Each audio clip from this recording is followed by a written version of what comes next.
Don't be unequally yoked.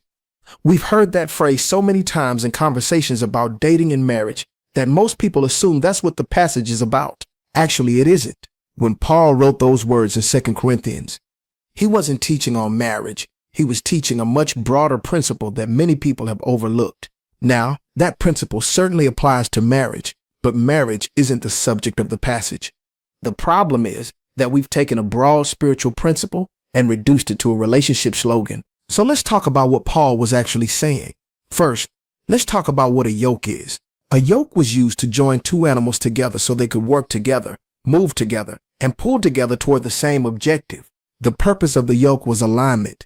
It was never enough for the animals to simply be standing next to each other. They had to be able to move together. Imagine putting a large horse on one side and a much smaller horse on the other. One is stronger. One has a different stride. One pulls harder. One gets tired faster. They're connected, but they're not aligned. The problem isn't that they're different. The problem is that they're joined together while trying to accomplish the same task. That's the picture Paul is using. Now here's where I think we've misunderstood this passage. Most people hear the phrase equally yoked and immediately ask one question. Are they both Christians? That's an important question, but that is not the only question. Because two people can both call themselves Christians and still be moving in completely different directions. They may attend the same church. They may agree on basic doctrine. They may both say they love God. But what if they have completely different goals for their lives? What if one wants children and the other doesn't? What if one wants to serve in ministry and the other has no interest in it? What if one is financially disciplined and the other is financially irresponsible? What if one wants to build a business and the other wants nothing to do with it? At some point, you've got to ask yourself what being equally yoked really means. Because a yoke is not about labels. A yoke is about direction. A yoke is about purpose. A yoke is about whether two people are pulling together toward the same destination. And this principle goes far beyond marriage. I've seen people start businesses together because they're relatives. They assume that because they're family, everything will work out. Then a few months later, they're frustrated because they discover that being related and being aligned are not the same thing. Some people don't share the same vision. Some people don't share the same work ethic. Some people don't share the same goals. The relationship may be real, but the alignment isn't there. The same principle can apply in ministry. The same principle can apply in partnerships. The same principle can apply anywhere people are joined together for a common purpose.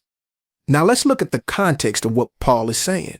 When you keep reading the passage, Paul starts talking about righteousness and unrighteousness, light and darkness, Christ and Belial, the temple of God and idols. Notice what he isn't talking about. He's not discussing husbands and wives. He's talking about spiritual alignment and spiritual compromise. He's warning believers about becoming joined to influences, systems, and partnerships that are moving in a direction contrary to God. That's the context. Amos asked, "Can two walk together unless they agree?" Jesus taught that a house divided against itself cannot stand. The psalmist said how good and pleasant it is for brothers to dwell together in unity. Even in the account of the Tower of Babel, the people had one purpose in one direction.